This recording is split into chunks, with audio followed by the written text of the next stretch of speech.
Welcome to the Bellingham-Whatcom County League of Women Voters interview of candidates for the Charter Review Commission. The League is a nonpartisan organization. We never support or oppose a party or a candidate. My name is Carol Hanaway, and my guest is Joe Elenbaas, who is running for the Charter Review Commission from District 4, Linden. We are asking all candidates for the office the same 3 questions. Each candidate has 2 minutes to answer each question, and the answers are timed. This video of candidate Elenbaas's responses will remain on our website until after the election on November 5, 2024. Mr. Elenbaas, thank you very much for agreeing to this interview and seeking to be of service in a public office. First question. Ready. What should voters know about you that differentiates you from the other charter review candidates? Well, considering I don't know a lot about the other candidates, I will just say that I graduated from Linden High School, kind of a ho-hum individual, went and served my country in the Navy, fortunately in the Caribbean and the Mediterranean rather than going the other direction. I'm a graduate of Whatcom Community and Western with honors, and carry a doctorate degree granted by the Shenzhen University in Doctor of Martial Arts Science. Oh, wow. I have served on the board that wrote the original charter, the Board of Freeholders, and the voters of Whatcom County have blessed me with the opportunity to serve on all the charter review commissions, which is an honor. And cool. I've served as a state senator, and I want to say, and I'm pretty proud of the fact that I never sought nor accepted remuneration for any of my government service because I feel it's a duty we have. Essentially, that's who Joe is, and some think that I'm okay and others think I'm a pain. Second question. Polls show Americans are frustrated with the polarization in political discussions. Tell us about an experience in which you worked effectively with someone with different approaches or values than yours.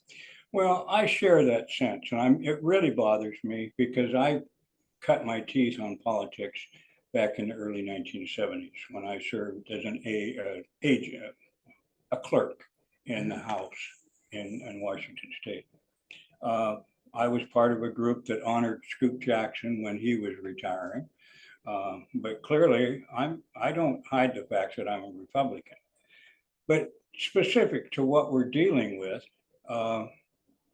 after we had written the charter, it was the League that selected me as one to represent the conservative side, and they always had someone from the other side, and we went to 81 different, we presented the charter 81 different times. I consider that working with the other side.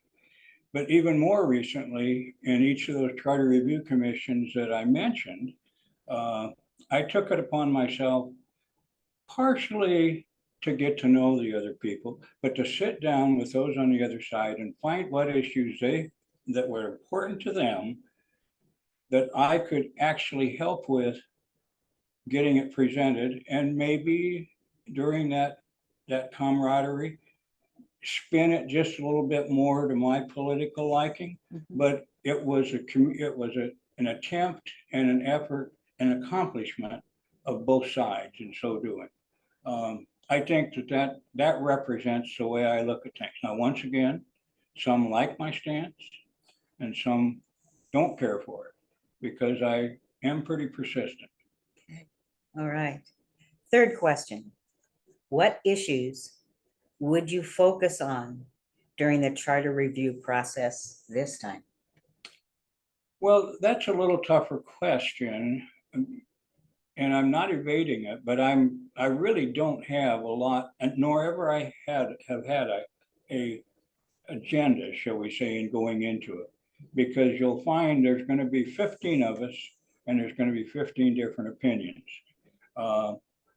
There will be some commonality and there will be aligning, not always based on political lines, but background and those type of things.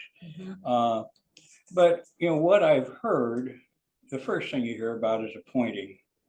Are we going to change to appoint a sheriff?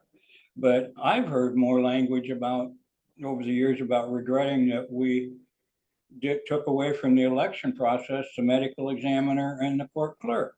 So that might come up. There's the issue of how do you handle the at-large situation. I've heard multiple ways that might be brought before us. That may be about the extent of what's in my mind or even my knowledge quotient as to what's before us. I'll stand ready to go to battle for whatever I believe in. And it's important too for all candidates to remember that their beliefs may be important, but what you're presenting to the voters is their choice. And so when you make the presentation, it needs to be in a manner that's clear so the voters know what they're doing and how their vote is going to impact them in the future. Wonderful, wonderful. So I want everybody to know that you're such a good interviewer that instead of my looking them in the eye, I look at you because you're pleasant to look at. Don't edit that out. No. Once again, thank you for giving the public this insight into your views and values. Viewers, please don't forget to vote on November 5. Ballots sent by mail must be postmarked by that date. Ballots placed in drop boxes must be submitted by 8 p.m. on that day. For more information, please see votewa.gov. Thank you.